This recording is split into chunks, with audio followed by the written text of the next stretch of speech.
Chapter 21. Blood and Booty. We ask thee for the booty of this town and its people. Year 7 of the Islamic era got off to a horrendous start. The Prophet, without provocation, led a terrorist raid to torment another Jewish community. Tabari and Ishaq. After his return from Hudaybiyah, Allah's messenger marched against Khaybar. He halted with his army in a valley between the people of Khaybar and the Ghaftan tribe to prevent the latter from assisting the Jews. The motivation for the attack was obvious. Mohammed's militant and mercenary horde was up in arms over his capitulation at Hudaybiyah. Out of control, they would have turned against their warlord if he hadn't found a way to satiate their growing lust for blood, for babes, and for booty. For those who think that this conclusion is unfair and overly cynical, consider the facts. When the Muslims failed to capture the Meccan caravan at Badr, the Prophet stole the property and the possessions of the Khaybar Jews. Following the Uhud defeat, he immediately plundered the Nadir Jews. The siege of the Trench was not only the third in a series of 4 battles without booty, it was also bloodless. So Islam's demented dictator provided slaughter, sex, and spoil by murdering, enslaving, and robbing the Qurayza. The Jews had become easy prey.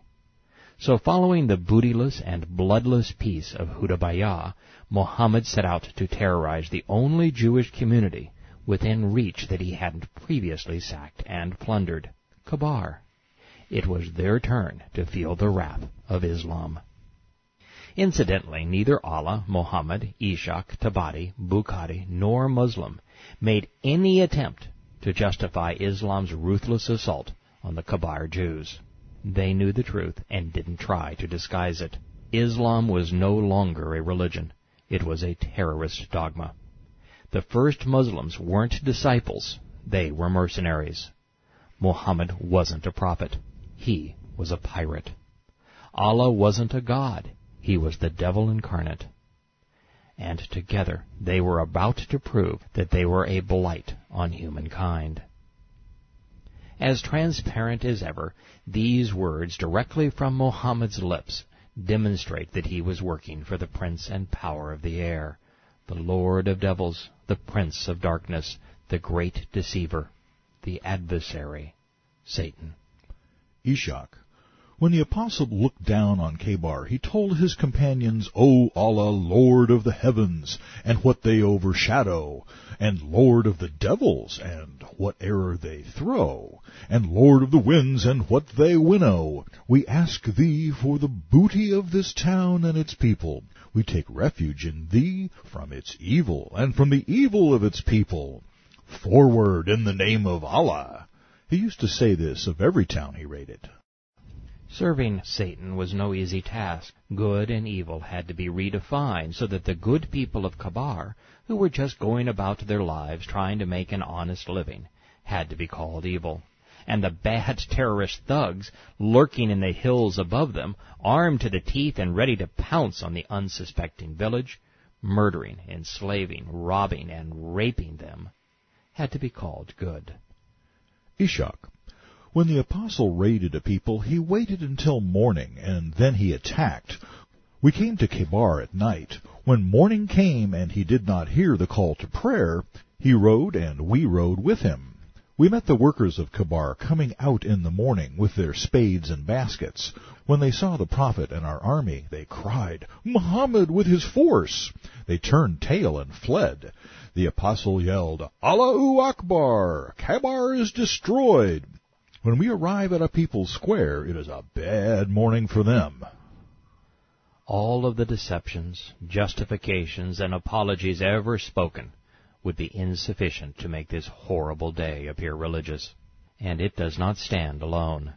Khaybar was one of 75 merciless raids instigated by the first Muslims. Armed raiders attacked civilians for no other reason than to seize their possessions. Allahu Akbar was the terrorist prayer of fear.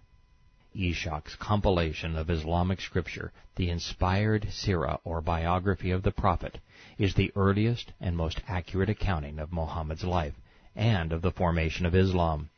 It was compiled a century before Tabari, before Muslim and Bukhari. But for those who might want to dismiss the Hadith report on the basis that it sounds too condemning of the Prophet, consider these confirming words from Imam Bukhari. Of his collection, Islamic sages wrote, "Second only to the Quran, Bukhari's Hadith is the most important book in Islam." So Bukhari claims, Allah's apostle reached Khaybar at night. It was his habit that when he reached an enemy at night, he would not attack them until it was morning. When morning came, the Jews came out with their spades and baskets. When they saw the Prophet, they said, "Muhammad, oh dear God, it's Muhammad and his army." The Prophet shouted, "Allahu Akbar! Khaybar is destroyed, for whenever we approach a nation, evil will be the morning for those who have been warned." The more you know, the worse it gets. This is why Islamic leaders must keep good people from reading these words. It is why they lie to themselves, to our citizens, to the media, and to politicians alike. Islam is self-destructive, mutilating its own credibility. The Hadith said Mohammed made a habit of this perverse behavior. The Jews were his enemy, although none had ever lifted a finger in violence towards him. The Jews were farmers, going to work with gardening tools, and yet Mohammed led a surprise attack against them with his army.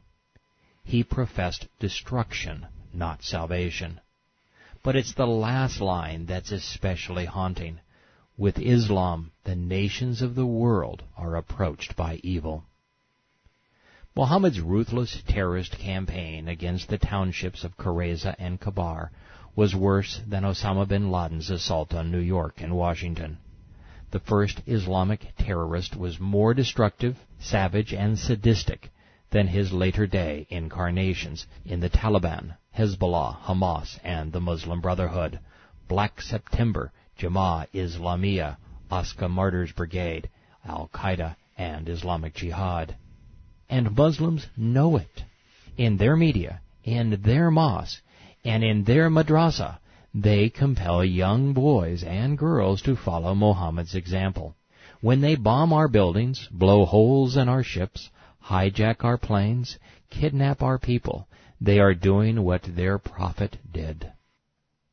Islam cannot be fixed. It cannot be reformed. Islam cannot coexist with civilized people. It is a terrible disease. Through indoctrination, Islam destroys Muslim minds. It corrodes them. By way of its grotesque immorality and criminal nature, it attacks Muslim hearts, corrupting them. Worst of all, by way of deceit and deception, Islam beguiles Muslim souls, damning them. To add insult to injury, Bukhari noted, "The Prophet offered the Fajr prayer, or the prayer of fear, near Khaybar when it was still dark. He said, 'Allahu Akbar, Allah is greatest. Khaybar is destroyed. For whenever we approach a hostile nation to fight, then evil will be the morning for those who have been warned.' Then the inhabitants of Khaybar came out running on the roads. The Prophet had their men killed, their children and women were taken captives." Calling the Jews a hostile nation is a complete farce. Mohammed and his Muslim militants, according to their own accounting, had either murdered, terrorized, enslaved, or raped tens of thousands of Jews. Yet the Jews had killed but one Muslim, and even that was in self-defense, allegedly occurring during the Islamic siege of the Qurayza. The warning these Jews were given before evil befell them was no different than Muslims provide today. The 9/11 terrorists shouted Allahu Akbar, Allah is greater, before they slaughtered thousands. By proclaiming the prayer of fear, Islamic terrorists tell us who they are, what they believe, and why they kill.